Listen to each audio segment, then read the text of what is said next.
Good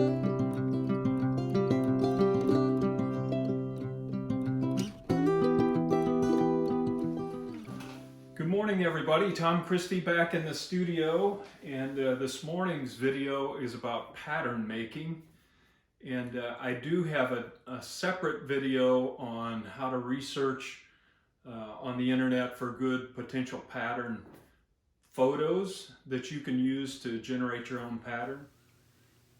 That video, by the way, is called Decoy Design Concepts. I thought it might be helpful to show you the process I use. Once I find a good photo, well then how do you convert that into a good pattern? So I'll show you that this morning. I'm also going to experiment with another process. There are some cell phone apps that basically you can take a picture, hold the phone, look through it, and then do a tracing as you're looking at your hand, trace around the photo that you're looking at.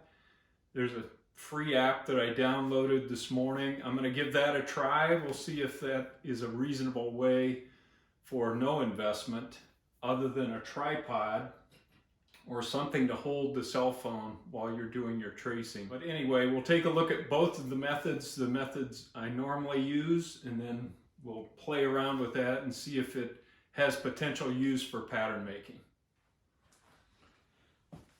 This is the setup I'm using for my cell phone. I've got a linkage that I use for overhead videos, but you don't have to have that if you have a tripod or something else to hold the phone steady while you draw. It's kind of hard to explain, but you put the cell phone in here and you're going to be looking through the cell phone screen and watching your hand trace on the paper below. And I'll show you a screenshot of what that looks like so you have a better idea what these are all about. Here's a screenshot looking through the cell phone. You can see my hand there and the pencil. And once you get it sized correctly, you just trace around that image as you're looking through the cell phone. It's kind of a neat concept. So a critical point, how do I size the pattern? I'm fortunate enough to have hundreds of patterns that I've drawn myself. So I've got a good reference dimension, let's say on this position, that it's 12 5/8 inches length from tail to breast. And another good key dimension is this distance from the tip of the bill to the cheek. And on a redhead, it's right at 2 inches. So I'll use those two dimensions to establish the size of the new pattern that I'm drawing. And if you don't have your own patterns, Pat Godden's pattern books, there are other people that have made pattern books. They give you great reference dimensions that you can use to size when you're making your own patterns. By the way, I've been talking about life-size dimensions. Here's an example of a 14-inch body Magnum redhead decoy, and you just use the same process. You just upsize the image. Okay, I'm going to give this app a whirl. By the way, it's called Projector is the app I'm using. Again, I'm not trying to sell that. It's just it's one of many that are available, and it was free, so I thought I'd try that one. Let's give it a whirl and see if we can make a decent pattern with it.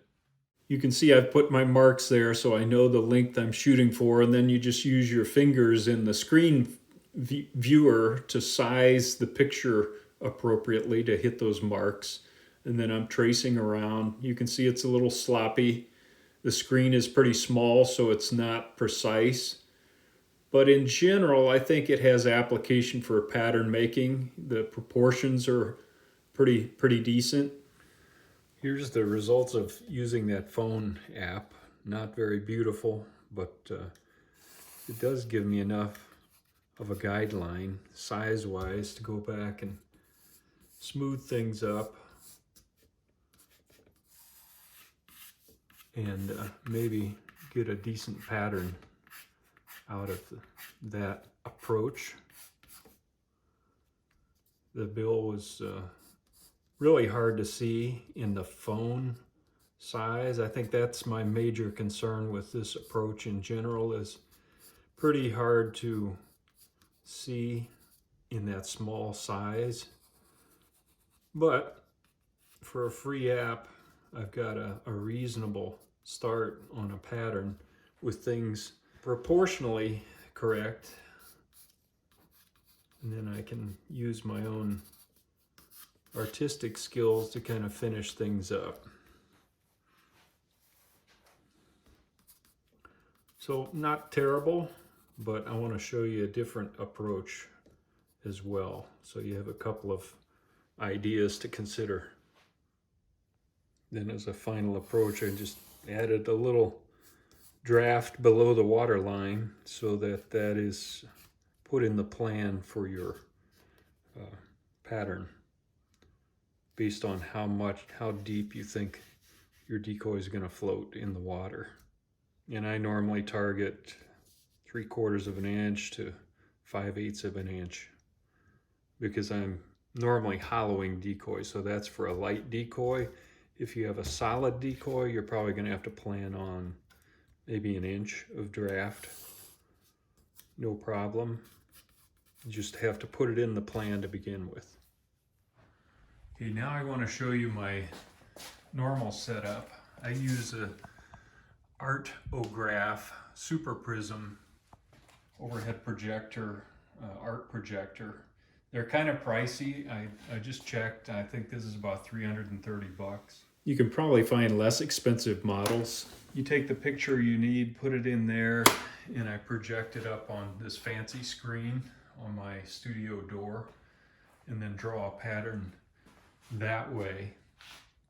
And you move the projector around to hit that size that you know you need to take. So let's do that. I'm going to redo this piece of paper, hit that 12 and 5/8 dimension, and then do it with the projector and see what it looks like. I normally print out a 5x7 version of the bird because that's what kind of fits on the screen here.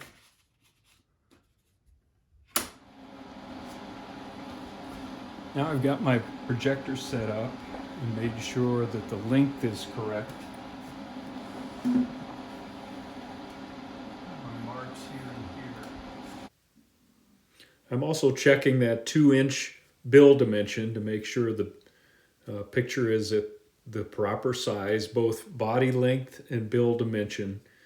If you get a picture where the bird is slightly at an angle, that could throw off your body dimension. So you want to have a couple of reference dimensions to check to make sure your pattern's coming out right. A quick shot of that pattern that I sketched with the lights back on. Now let's compare that to the pattern we made with the other process. That's the original we drew with the cell phone app. This is the one I just did on the projector.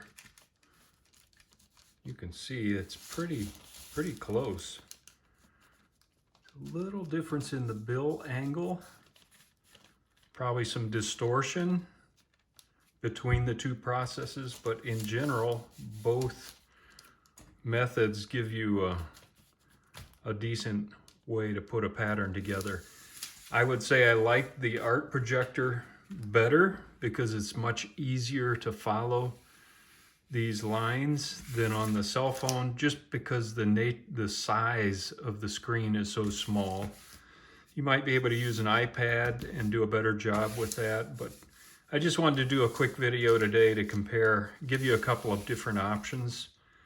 And both of these options, one is costly because you need the art projector. The other is a free app on your cell phone. You do need a tripod or something to hold the cell phone steady while you're doing the pattern, but hopefully that's helpful. And it was kind of fun for me to experiment today. I had not tried the cell phone app, and it just occurred to me that might be a good way to make a pattern. All right, well, we checked out a couple of different methods for pattern making. Believe me, I'm not trying to promote the cell phone approach and that virtual sketching app. I just wanted to see if it has potential for this purpose. It seems to me like it does. It has its faults, but if you can't afford an art projector, it might be a way that you can use and that might be helpful. So I thought I would demonstrate that today for what it's worth.